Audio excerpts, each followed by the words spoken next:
Hey guys, what's up? Welcome back as always to another edition of Deadlock Weekly, the show where I bring you all the latest news, leaks, esports roundups, and more every Sunday at 6 p.m. Eastern. If you want to stay in the loop, make sure to subscribe. So guys, we had a little bit of a slower week this week, and so I wanted to change up the structure a little bit and jump right into our win rates weekly, and we had a little bit of even more of a hiccup because Track Locker was down, so I had to Frankenstein my own graphic together a little bit this week, so things should be back to normal next week, but this week the win rates reflect the much healthier place the game is in with this current patch, and honestly, it's still not quite the most fun I've had playing the game, but it's certainly a step up from the completely broken game state we had in the last patch. I really do appreciate the diversity of character archetypes we see on the top. We got hybrid characters, a couple gun characters, still pretty strong tank and spirit heroes. They're all in the mix up there. And I do think 7 is head and maybe not shoulders above the rest, but there's still, certainly I think he's the best hero in the game right now. And how powerful is too powerful to make 7 is a theme we've had in Win Rates Weekly for damn near 4 months now. And I think we'll be talking about that for as long as we're playing this game. His kit is just too strong at clearing the jungles in particular, but he's also just in general a strong fighter. Too much so for him to ever really be a bad character, sans Valve completely gutting his damage values. And honestly, I don't think that's a bad thing for him to be so powerful. This week and this patch, we dipped our toes a little bit too deep in, but I've got no problem with one of the easiest heroes being one of the strongest. I think they'll really help get new players up to speed in the future when we get the next influx of new players when the game goes live. And the thing with balancing 7 is that it isn't a thing like Calico where her power is based around a combo, or Shiv where it's based around a really niche ability. 7 is mainly about keeping those numerical values in check, whether that be his health, damage, etc., and keeping him balanced in accordance with the rest of the roster. By the way, notice how Valve finally disrupted Calico's combo, like I've been saying for months, and suddenly no one complains about her anymore. Not the kind of person to say I told her so, but you know what? I told her so. I told her so. But the relentless value nerfs that happened for months before they did the cooldown nerf, and combine that now with the cooldown nerf, has made her actual ass, as you can see in the win rates there. And so I do hope they revert some of those value nerfs from the past few patches. And so guys, where do I feel like we stand? I think there are a few standout heroes that could use some tweaking, particularly 7, Warren, and Shiv, but I think this is a much better representation this week in win rates and just showing where the game is at. It was so apparent last week where you could just see every single gun hero was so strong so clearly in the win rates. And obviously, guys, we talk a lot about how win rates aren't everything, but when you see it that clearly, it shows you that it is everything. So we do have a couple other odds and ends to talk about this week, guys. There was a brand new glitch that's coming out where the client crashes mid-game, and upon relaunching the game, you don't have the option to rejoin the lobby.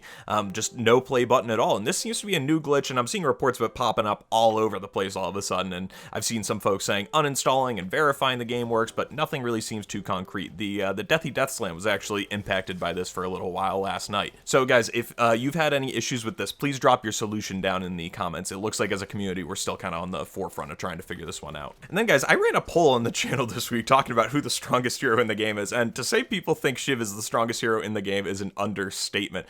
You guys made yourselves heard on that poll, and that was a more voracious comment section than I get on most videos, so my hands are up, man. For you can just forget the last little bit that I talked about 7. Shiv is definitely the strongest hero in the game. My hands are up, dog. And then guys, still no Deadlock Fight Night, unfortunately. It has now been just a few weeks, like they said in their initial announcement of the hiatus, so hopefully that comes back online soon. But we did have the Deathy Death Slam this weekend, the grand finals, and congratulations to Buffs and 10 on defeating the Goon Squad on this iteration of Deathy's Death Slam. The link to the stream is in the description. Everybody just go, you should go watch the, literally them take down the Patron in the grand finals. It's kind of insane how close it actually was. And so Deathy and the team, they're beefing up their infrastructure, their production quality, so I'm nearly certain we're going to get more Death Slams. So if you want to get involved, I linked the website down below. And then, guys, the community picking up the tournament slack continues. Gluten Snake hosted a show match using an ability draft mod. So, like, Shiv gets, like, Viper Slide and Ivy Stoneform, right? Between Virtus Pro and Abraham's, which is super interesting, obviously given the skill but unpredictability of the players with all just the random abilities. So the link to that is below as well. Really fun watch there, guys. And then, guys, as we break into our community section, we had a lot of talk about Pocket on last week's episode, and maybe some of the best conversation that we've actually had as a community in the comments section.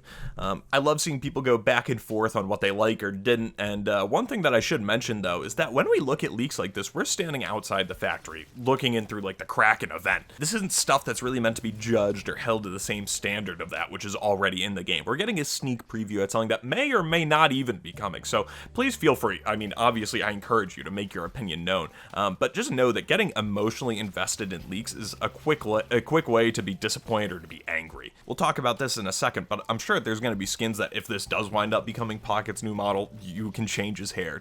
Don't get too fired up because you saw it in one of my videos. Wait until it shows up in the game. And I think then Pancake as well had a great comment, which I agree with, is just people are going to get over it quickly. It sucks like the first day you see it, you're like, I like the old guy, but you get over it with time. I was a really fired up 12-year-old when they changed the Minecraft pork chop texture, but we all made it. And guys, speaking of leaks, this is kind of just a side note thing. I've seen this Infernus model pop up now a few times in the past few weeks. There are definitely at least a few people trying to fool people, and so it's just worth noting that if you see this image of Infernus with a tail, it's from probably a year plus ago now. It isn't an upcoming model, it's an old one that Valve has moved on from. There are people who are circulating this image trying to say that it's a new leak, it's incoming. Just a reminder to be cautious. I'll let you know if it's worth your time. Then we had a great comment from Blueberry Elf 1150, which one that I'm really interested to hear just the wider, all you guys' thoughts on as well, is how would you like to see monetization handled in this game? And honestly, I feel like Dota kind of has like a real, I haven't played Dota, but I did a little bit of research once I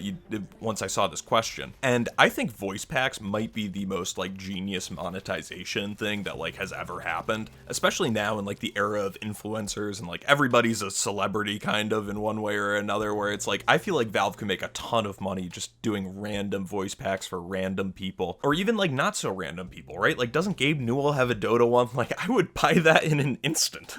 And then just on top of that, skins. I think it'd be really cool too. Maybe like you could get like an art pack where like the item icons are something different or something. But yeah, like skins, so cosmetics, voice packs, that type of stuff. I don't think we really need to reinvent the wheel.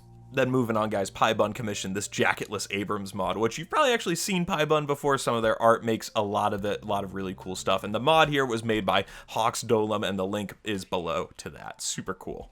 Then guys, some videos this week. Dead Air dropped a new episode yesterday, had Gabe Follower on, which Gabe Follower is honestly another person you've probably heard of before. Just very, I don't want to say like insider, but it's like, I don't know the quite right word to describe it besides like Valve expert. This guy knows what he's talking about as it comes to like Valve and the Valve process. I've been following him for years for Counter-Strike stuff, and so to hear him talk about Deadlock is pretty interesting. And then guys, this one's a little bit of an odd one, not quite a Deadlock related video, and not one I can even say I've watched, but Linus Tech Tips gave us a nod this week, or rather one of the staff writers did, so that's super cool.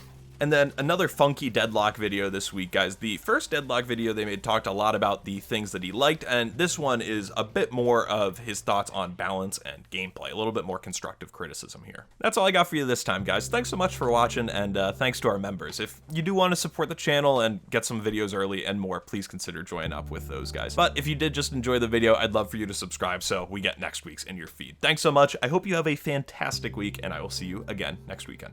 Peace.